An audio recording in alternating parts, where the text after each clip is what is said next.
we applied for the second round of the safety grant, and we were able to get 2 years of that being funded by the safety grant, the second round for mental health, which is exceptional. I mean, that's an expensive endeavor for us, and our high school advisor and students do a lot of fundraising, and even since I've been here, they've come to the Board of Education and asked for some financial support. So the great news is we have 2-year reprieve, so they're going to continue to fundraise, but in the meantime, those funds will go to sustainability for the years to come versus having to take the immediate present, which is awesome.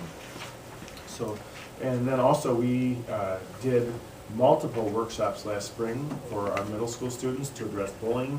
We had some workshops on youth anxiety and healthy coping skills, and it's all about inclusion. So we're going to continue to do that as well this year. And we started a smaller version of Be the Change at the middle school. I just was at a workshop last week Friday, and I saw that they had a program called Web, Where Everybody Belongs, and I have implemented that program at 2 different school districts and realized we don't have it here.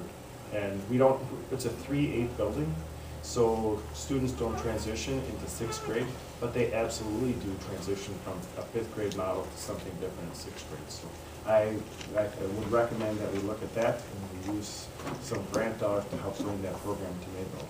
So last Monday I was at an equity workshop, and one of the things is we're trying to bring different people to it. So I attended that workshop with staff members from the high school.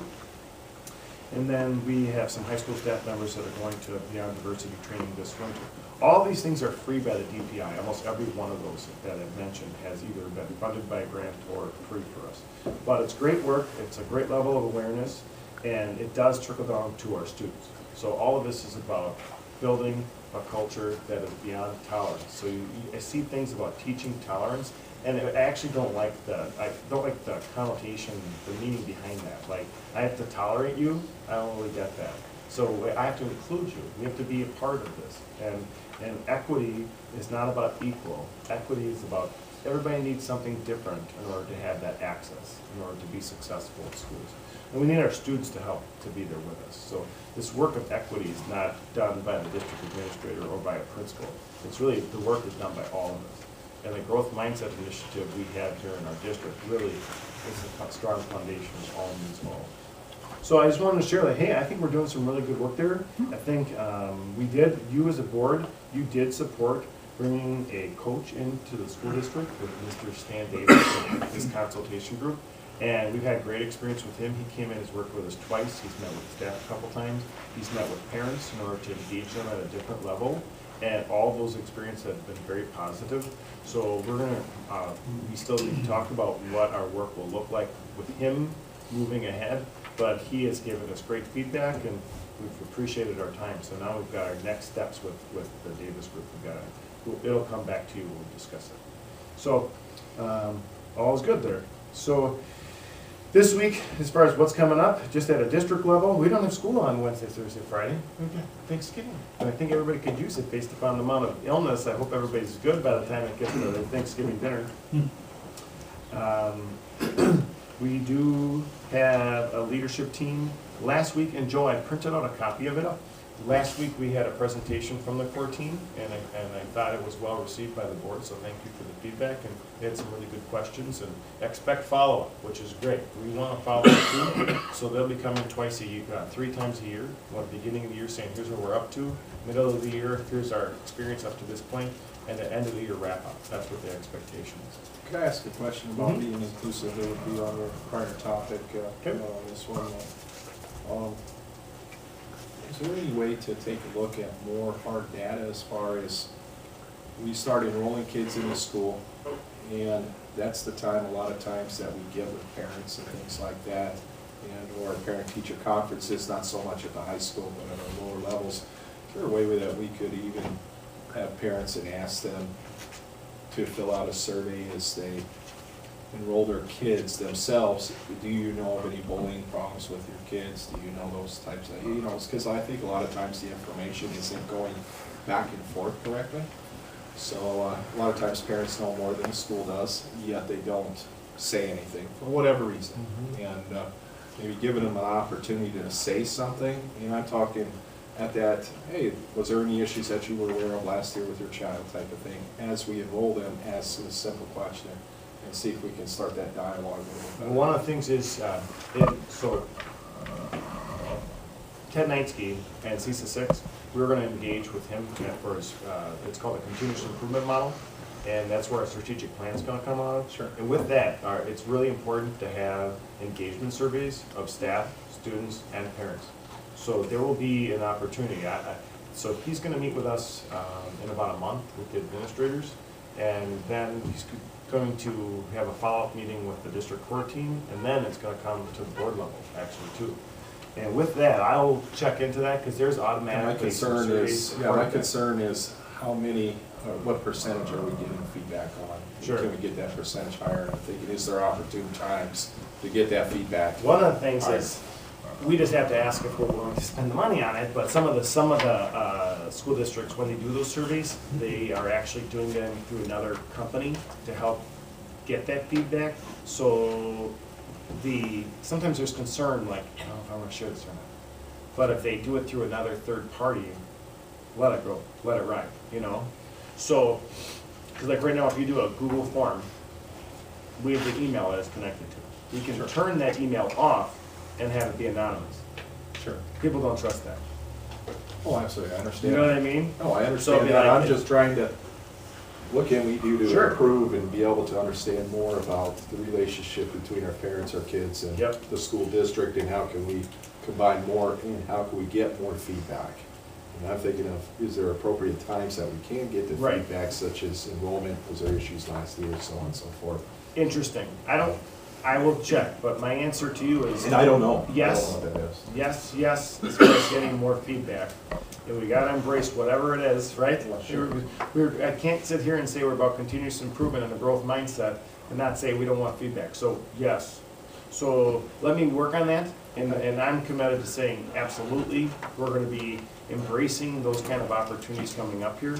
And what is the best way to get that feedback? That's the answer I don't have to you. So, yes, we want that. Okay. And at the time of registration, will we get that?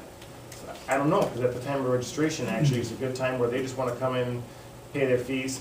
Well, yeah, winking get at you right get out of now there, pay their because you got fees and get out of there, parking but fee. Right. can they Meet sit in their an enclosed teachers. room and fill out a little survey? Do you know of any problems last year with your kids, something like that? They turn it into some type of little ballot box, drop box, whatever you want to call it. See, I think Anonymous. parent-teacher conferences would be great for So, that. or that. You know, they register for parent-teacher conferences, and with that, they have the opportunity for feedback. I think like the that. issue is, as we get older, as I think less and less parents go to high school parent-teacher Oh, conferences. absolutely. And that's just reality, so how can you get that feedback at those levels as well? So Right. is there opportune times that we don't know? Okay, we'll work on it, So I think, to me, I guarantee that that's a part of our continuous improvement model, the work that we're about to start working on. So I will inquire and just figure out, like, what are their opportunities, how are they getting that? I believe it's all through online surveys that go out. Okay, That's what I believe. But not everybody has access to that technology, right? absolutely. So you probably need a low-tech version with it too. So I'll find out. You know, so I was just at Menominee Falls last week, Thursday, Friday, just super impressed with their model. And it is all, that feedback's very important. They have a- That's what I think, they the have a- feedback is important. They have a scorecard that they're actually measured on that feedback. Okay. It counts. It's measured, and they set up a goal to improve it. So whatever they have, next year they want it to be better. They, you know, constantly trying to go one step. Scott, can I ask one question? Yep. Going back to that thing with Barrow, one of the major news networks, when he showed that, I mean, it was all over the news, but one of the major news networks came up and they said they had a survey nationwide, basically, you know, on all, but they said that the students in most high schools are woefully uninformed about the Holocaust. You know, they don't have any clue what that's about. How do we, you know, how does our history, Well, it's definitely part of the curriculum. I mean, do they spend a lot of time on that? Because I sure don't want to go through anything like that. I'd have to turn specifically to the people behind me. Yeah, I so mean, they I could speak to that. I'll say my own kids have both had that. Mr. Clark? curriculum. Sure. At the middle school in grade 8, it's now a combined co-taught course between language arts and social studies. And every year they have a unit on the Holocaust. And they actually bring in survivors and families of survivors of the Holocaust who bring in original artifacts and share it with our students. And some of those artifacts have been donated to our school as well and are part of our, curriculum resources for 8th grade. And most recently, I was in for part of the presentation. It was a couple of weeks ago. The wife of one of the survivors that came religiously, who passed away, but his wife continues to come and share his story. He was a young boy in a concentration camp, and the war was released, and then came to the United States after that, and married this woman who continues to tell his story. So I think there's a very accurate history taught to our students, specifically from people who were closely involved with individuals and with formerly individuals who experienced the Holocaust themselves. So I know that's happening at the 8th grade level. Because they said that these kids from there who had no idea, basically, what they were doing, like, thought it was cool or something like that. I mean, ask somebody who's got a tattoo number on their arm. Yeah. I think Take one of exception to that. I think just a variable that's impacting this is how many people still have that tattoo on their arm. You know what I mean? Like, that's the story. Yeah, So not with the many left. aging, obviously, there's not many left. There's not many World So I War think II it just, veterans. that just impacts the kids' lived experience. Yeah. You may get it in curriculum, but you don't have, oh, I talked to my grandpa. It's I talked to my great-grandpa or my great-great-grandpa. So their stories are different than what my generation even is and what your generation. And there are deniers of that. Okay. Thank you. So, yeah, I thought, so Bob did a great job responding considering Yeah. they just had it. They just had Okay, it. good. That survey you're talking about would be very important, just to make sure that parents know what the school is doing Yeah. on this one. Full survey is also on form, sure. Okay, so I'm gonna just take a pause then, and then we'll go to the next administrator. So, Becky. At Parkview over the last few weeks, we've had several events where we've actually had guests come into our building and we've gone to visit guests. We had VIP Day this past, I believe it was the 7th of November, where we had family members come in and join their learners for about an hour's worth of time at school, where they got to kind of get a snapshot of what was going on in the classrooms. They got a chance to do some scavenger hunts around the building. We had the book fair going on. So it was a very well-attended event for all of our learners. Again, there's always those learners that maybe don't have a loved one who can get out of work, et cetera, so then Parkview staff steps in and takes over and becomes VIPs for some of those learners as well. We had a chance to be the guests at the middle school on last Monday to attend the Veterans Day program. The last probably 3 or 4 years now, Parkview has traveled over to the middle school and participated together with them. Parkview's role is we had an opportunity to lead the entire assembly in the Pledge of Allegiance during that event, as well as highlighting lots of middle school performers and talents and recognizing those veterans.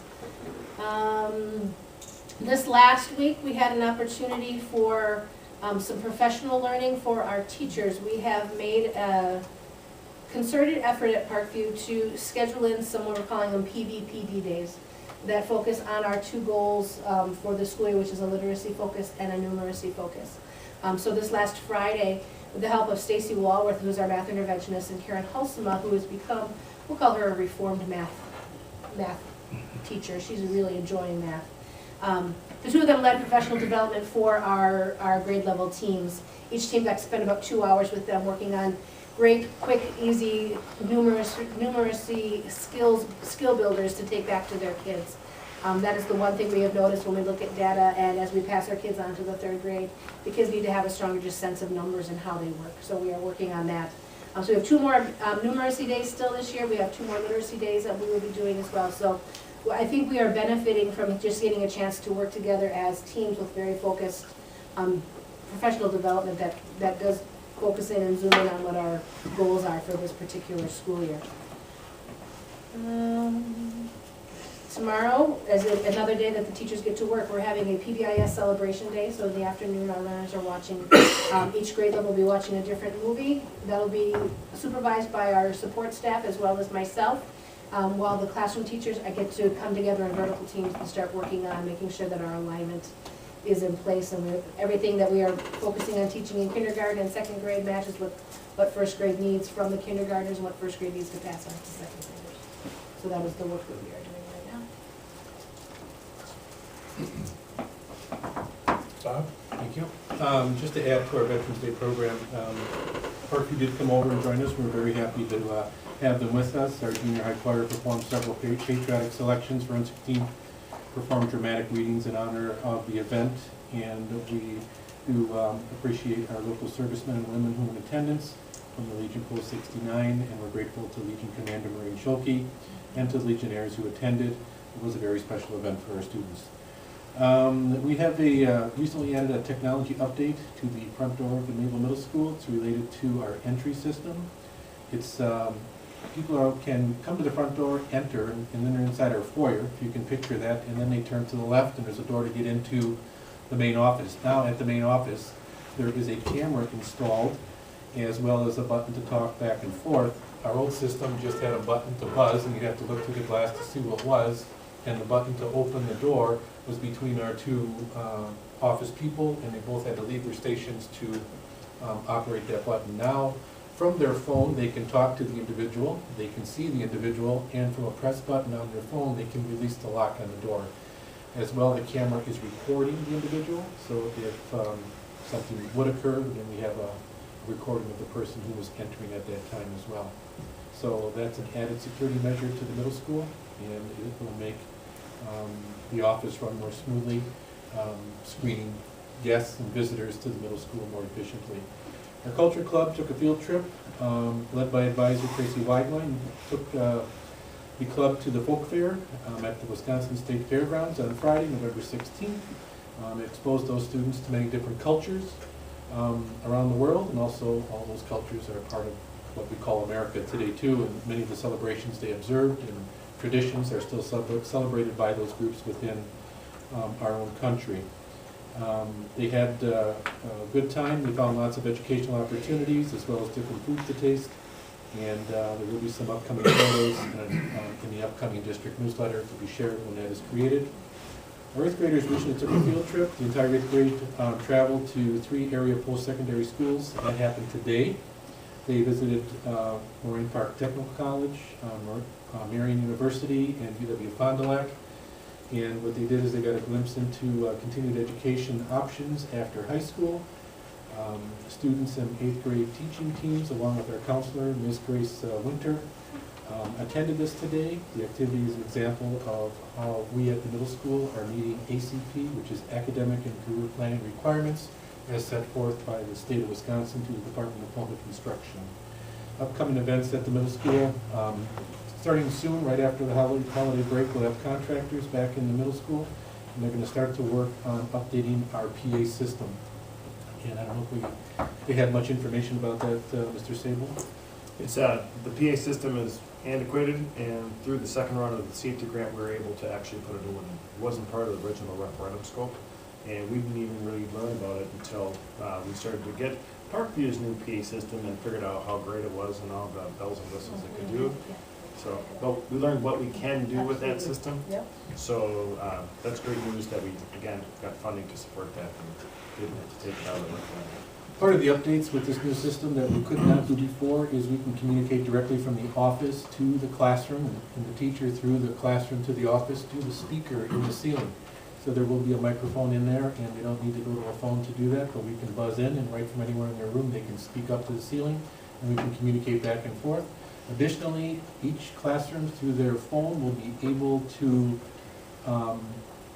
activate the PA system, so anytime, any point in the building, if a staff member sees something out of the ordinary, they can make an announcement to go into a lockdown or other secure drill, depending on the situation. So, for instance, if there's an accident in the hallway and the teacher notices it, call the office or make the announcement to go into administrative hold just to clear the hallways, and then call the people that you need to come and assist in that situation. So we look forward to the updated PA system because it'll add many features that are already enjoyed by the high school, and now Parkview with their new system. And again, that will increase I think, the security and safety measures within the building at the middle school. And similar to Parkview, our students who went to leadership training last month in October will organize a VIP day at the middle school. And what we're doing is we're asking students to bring a very important person in their life to lunch that day. And we want to make that connection with adults, parents, grandparents, neighbors, whoever it is, to come into our building and be part of the day with the student and to see the middle school and interact with those individuals. So we're looking forward to taking advantage of the benefits of that program as well, like Parkview does already. Question on middle school main interest, did you figure out the handicap? Yes, I think what they're going to do, and Scott, if you can confirm this, they're going to add that handicap door to the lockdown system. So by a computer program, it'll be activated through the program, be open to certain hours, and it'll be closed when it's 3:30. And then when we hit the panic button, it automatically shuts them all down and locks the door. Good. So right now, there's a lot of work on the doors, period, throughout the whole entire district, exterior, interior doors. I mean, it's a big job to get that, to meet the expectations we have in 2018 and beyond, right? So when we made the updates, we were starting to wrap up the work, and we realized that the handicap accessible door, it's locked.